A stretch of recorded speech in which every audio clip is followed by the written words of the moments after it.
সুপ্রিয় শিক্ষার্থী, তোমাদের স্বাগত জানাচ্ছি বেসিক বাংলা অনলাইন ক্লাসে। আমি গত কয়েকদিন ধরে পরপর কতগুলি ক্লাস দিয়েছিলাম এবং তার সুবাদে অনেকগুলো কমেন্ট পেয়েছি। আমাকে কেউ কেউ বলেছেন যে এই ধরনের ক্লাসগুলি আরও বেশি বেশি করতে। তার সুবাদে আজকে আমি একটা ক্লাস করাচ্ছি। আজকে আমরা ক্লাস করব অষ্টম শ্রেণী এবং যারা জেএসসি পরীক্ষা দিবে তাদের জন্য। তাদের বাংলা ব্যাকরণের একটা চ্যাপ্টার হচ্ছে দ্বিরুক্ত শব্দ।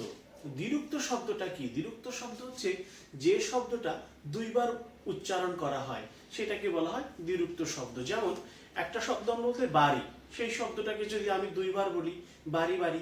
জ্বর, সেই শব্দটাকে আমরা বলতে পারি জ্বর জ্বর, তাহলে দুইবার হয়ে গেল। এই দুইবার উচ্চারিত হওয়া শব্দগুলোকে বলা হয় দ্বিরুক্ত শব্দ। আমরা জানি দ্বিরুক্ত শব্দটা হচ্ছে তিন প্রকার। প্রথম হচ্ছে শব্দের দ্বিরুক্তি। শব্দের দ্বিরুক্তিটা কি? যে দ্বিরুক্তি শব্দগুলোর সাথে তোমরা একটু লিখে নিতে পারো বা বইও লিখে নিতে পারো, বইয়ের ডান পাশে লিখে নিতে পারো অথবা খাতায় লিখে রাখতে পারো যে শব্দের দ্বিরুক্তির সাথে কোনো বিভক্তি যুক্ত হয় না, বিভক্তি যুক্ত হবে না। যেমন আমরা বলতে পারি জ্বর জ্বর, এই শব্দটার মূল শব্দটা হচ্ছে জ্বর, এর সাথে কোনো বিভক্তি নেই। যেমন আমরা বলতে পারি বাড়ি বাড়ি,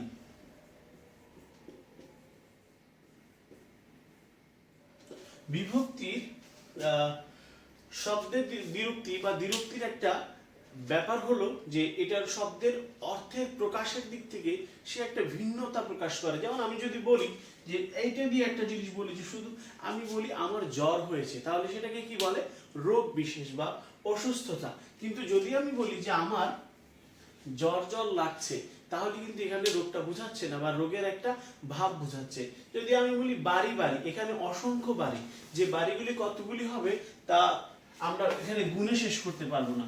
এই ধরনের বিষয়গুলিকে বলা হয় দ্বিরুক্তি। এবং যেহেতু এই শব্দগুলোর সাথে বিভক্তি নেই, এই জন্য এটাকে আমরা বলবো শব্দের দ্বিরুক্তি। ওকে, শব্দের দ্বিরুক্তি। আর পদের দ্বিরুক্তির ক্ষেত্রে এটা হয়ে যাবে একটু বিভক্তি যুক্ত হবে। ইতিমধ্যে যদি বিভক্তি জিনিসটা কি বুঝতে অসুবিধা হয়, তাহলে অবশ্যই আগের ক্লাসগুলি একটু দেখে আসতে হবে। বিভক্তি যুক্ত হবে। যেমন আমরা বলতে পারি মনে মনে। শিক্ষার্থীরা একটু খেয়াল করে দেখবে, এই শব্দটাকে যদি আমি একটু বিশ্লেষণ করি, মন যোগ এ, তার মানে এ একটা বিভক্তি, ফলে এটা একটা বিভক্তি যুক্ত হওয়ার কারণে এটাকে আমরা বলছি পদের দ্বিরুক্তি। যদিও পদ আমরা কিভাবে বলতে পারি? প্রতিটা শব্দই যখন বাক্যে ব্যবহৃত হয় তখন যেটা পদরূপেই গণ্য হয়। আচ্ছা, এরপরে যেমন বলতে পারি বস্তায় বস্তায়, মূল শব্দ যদি বস্তা হয়, এটার সাথে একটা বিভক্তি যুক্ত হয়ে গেল বস্তায় বস্তায়, তাহলে এইগুলোকে আমরা বলবো পদের দ্বিরুক্তি। তো আমি পদের দ্বিরুক্তি, শব্দের দ্বিরুক্তি এবং পদের দ্বিরুক্তি এই দুটো নিয়ে আরেকটু আলোচনা করে ধনাত্মক দ্বিরুক্তিতে যাব। এই দুটো নানান ভাবে হতে পারে। যেমন ধনাত্মক দ্বিরুক্তিতে আমরা আবার পরে ফিরে আসব। এর আগে আমরা বলতে পারি যে কিভাবে দ্বিরুক্ত শব্দ হতে পারে। যেমন একই রকম দুটি শব্দ, একই রকম শব্দ দুইবার ব্যবহার করে, একই রকম শব্দ আমরা দুইবার ব্যবহার করলাম। যেমন একটু আগে আমি বলেছি বাড়ি বাড়ি, এটা একই রকম শব্দ। আবার বলতে পারি যে সমার্থক শব্দ যোগে, সমার্থক শব্দ যোগে হতে পারে বা সমার্থক শব্দ ব্যবহার করেও বলা যেতে পারে। যেমন আমরা বলতে পারি যে আশা ভরসা, এটি একটি দ্বিরুক্ত শব্দ এবং যেহেতু আশা এবং ভরসা দুটো একই রকম অর্থ প্রকাশ করে, এই জন্য এটাকে বলা হচ্ছে দ্বিরুক্ত শব্দ এবং সেটা কি হবে? সমার্থক দ্বিরুক্ত শব্দ। যেমন আরো বলা যেতে পারে এরকম অনেক শব্দ আমরা বাংলায় ব্যবহার করি। যেমন আত্মীয় স্বজন, আত্মীয় যা স্বজনও তাই। এবার বিপরীত শব্দ দিয়ে আমরা করতে পারি বিপরীত শব্দ, বিপরীত শব্দ যোগে দ্বিরুক্ত শব্দ। যেমন বলতে পারি স্বর্গ নরক। বলতে পারি আয় ব্যয়।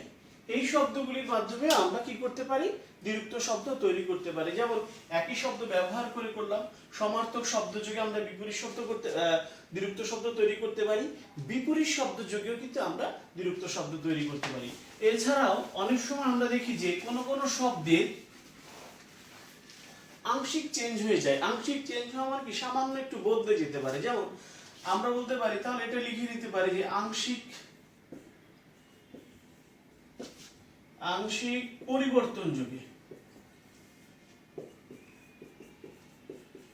আংশিক পরিবর্তন যোগে বিরক্ত শব্দ, যেমন হাতে নাতে।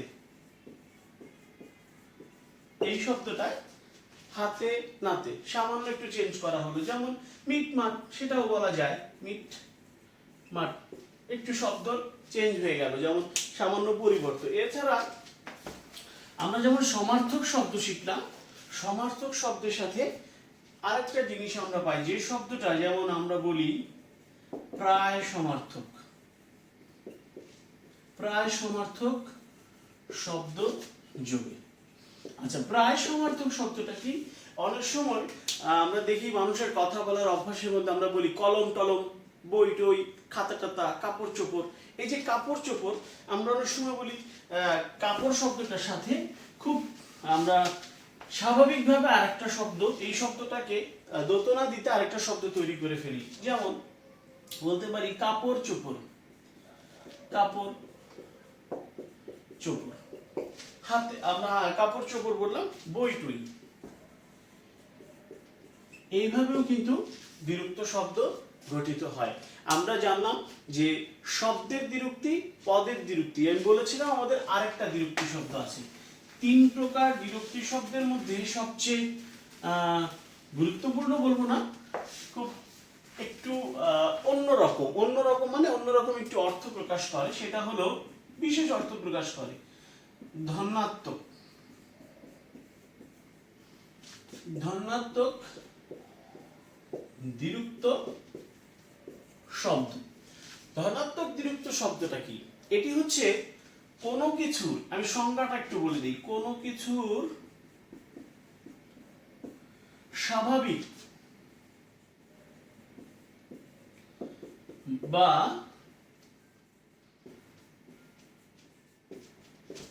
কাল্পনিক। কাল্পনিক কেন বলা হচ্ছে? এটি অনেক সময় আমরা কল্পনা করিনি, কাল্পনিক শব্দ বা কাল্পনিক অনুকৃতিও বলা যায় কাল্পনিক শব্দ। যেমন আমরা যদি বলি, উপরে আমি উদাহরণ দিচ্ছি বুঝতে সুবিধা হবে। আমরা বললাম যে বিড়াল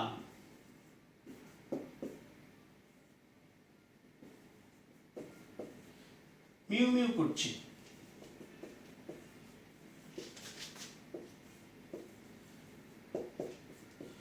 আসলে এই যে বিড়ালের যে মিউ মিউ করাটা, এটা আসলে বিড়াল কি মিউ মিউ করছে না কি করছে? আমরা মানুষরা এটা বানিয়ে নিয়েছি যে বিড়াল আসলে মিউ মিউ করছে। এটা মানুষের কল্পনা করা একটা শব্দ। স্বাভাবিক না হয়ে আমরা এটাকে বলতে পারি কি কাল্পনিক শব্দ। যেমন আমরা যদি বলি একটা শিশু সকাল থেকে ট্যাটা করছে, আদৌ কিন্তু শিশুটা ট্যাটা করছে না, বাট আমরা এটা বিরক্ত অর্থে ব্যবহার করছি, যে না বিরক্ত করছে বা একটু ই করে ফেলছে। তো এই যে বিষয়গুলি, এগুলোকে বলা হয় ধনাত্মক দ্বিরুক্তি শব্দ।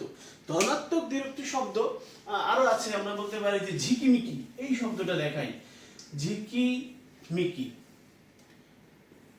চাঁদের কিরণ লেগে করে ঝিকিমিকি, অথবা তারাগুলি মিটিমিটি জ্বলছে। এই যে তারাগুলি মিটিমিটি জ্বলছে, হয়তো মিটিমিটি জ্বলছে বা কিরকম ভাবে জ্বলছে, এটা মানুষ কি করেছে, তার একটা প্রকাশ করে নিয়েছে। ঠিক এইভাবে হচ্ছে চাঁদের কিরণ লেগে ঝিকিমিকি করছে। ঝিকিমিকি করাটা কেমন, সেটা আমরা নিজেরা একটু কল্পনা করে নিয়েছি যে আসলে এইটাকে আমরা ঝিকিমিকি বলছি। এই ধনাত্মক দ্বিরুক্তি শব্দটা আবার 4 প্রকার। 4 প্রকারের প্রথমটা হচ্ছে মানুষের। মানুষের ধ্বনির অনুকার।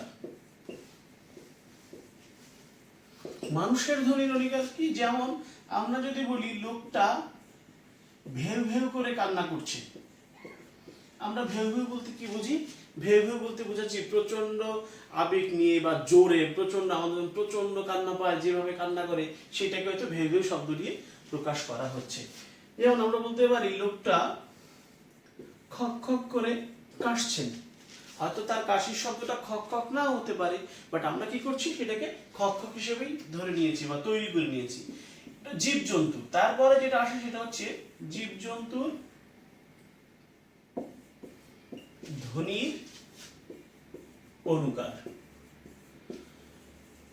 জীবজন্তুর ধ্বনির অনুকার এটাও কিন্তু এরকম, যেমন আমরা বলতে পারি এইখানে একটু আগে আমরা দেখিয়েছি কুকুরের ক্ষেত্রে সেটা হয়ে যেতে পারে ঘেউ ঘেউ। এই যে ঘেউ ঘেউ এটা আবার আমরা যদি বলি বাঘ, রাগে বাঘটা গড়গড় করতে করতে চলে গেল। আসলে বাঘটা কি গড়গড় করতে করতে চলে গেল, নাকি বাঘ যখন খুব রাগ করে তার যে সাউন্ডটা হয় বা শব্দটা হয় সেটাকে আমরা কল্পনা করে নিয়েছি যে গড়গড় করে করে চলে যাচ্ছে। আচ্ছা, 3 নম্বরে আমরা আবার যাই বস্তুর বস্তুর ধ্বনির অনুকার। বস্তুর ধ্বনির অনুকার। আচ্ছা, বস্তুর ধ্বনির অনুকারটা কি? সেটা হচ্ছে আমরা অনেক সময় বলতে পারি যে ধান কাটার শব্দ, অথবা বলতে পারি গাছ কাটার শব্দ। মরমর করে একটা গাছ পড়ে যাচ্ছে, যেমন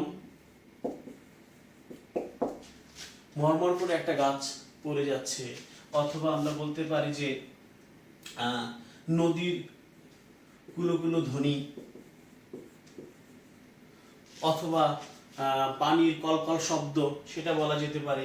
তো এই বিষয়গুলোকে বলা হয় বস্তুর ধ্বনির অনুকার। এই শব্দগুলো কিন্তু প্রতিটা শব্দ কিন্তু মানুষের তৈরি করে নেওয়া বা তার মতো করে একটু চিন্তা করে নেওয়া। ঠিক এই জন্যই বলা হয়েছে যে বস্তুর, এই জন্যই এটাকে বলা হয়েছে যে স্বাভাবিক অনুকৃতি বা কাল্পনিক শব্দ। 4 নম্বর যেটা আসবে সেটা হচ্ছে কাল্পনিক। এই শব্দটা কে বলা হচ্ছে কাল্পনিক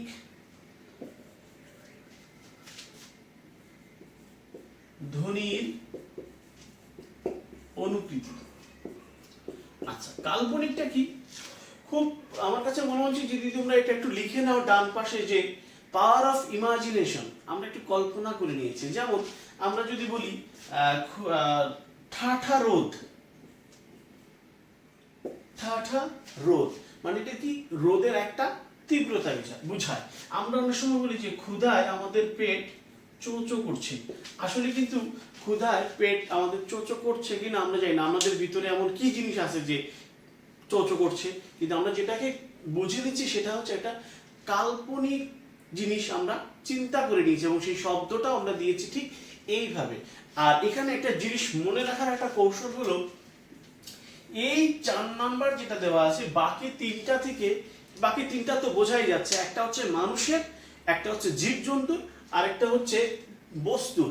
ফলে এই তিনটা কিন্তু আমরা বুঝতে পারি। 4 নম্বর ক্ষেত্রে এসে আমাদের খুব সহজ করে একটা জিনিস নেওয়া যায়, সেটা হচ্ছে বাকি তিনটা জিনিসের শব্দের সাউন্ড আছে, শব্দ আছে। যদি আমরা বলি লোকটা ঘেউ ঘেউ করে কান্না করছে, মানুষের ক্ষেত্রে শব্দ পাচ্ছি আমরা। কুকুরটা ঘেউ ঘেউ করে ডাকছে, সেক্ষেত্রে শব্দ পাচ্ছি।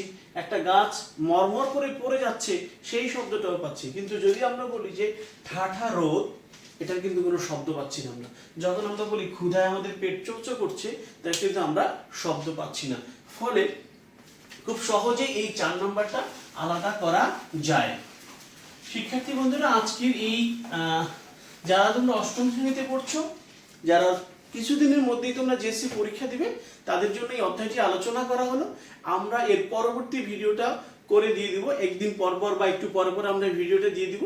তো আমার প্রত্যেকটা ভিডিও পেতে হলে তোমাকে অবশ্যই চ্যানেলটা সাবস্ক্রাইব করতে হবে এবং পাশে থাকা যে বেল আইকনটি চেপে দিতে হবে, যাতে ক্লাসটা খুব সরাসরি তোমার কাছে চলে যায়। তো সবাইকে ধন্যবাদ জানাচ্ছি, সবাই খুব ভালো থাকবে। খোদা হাফেজ।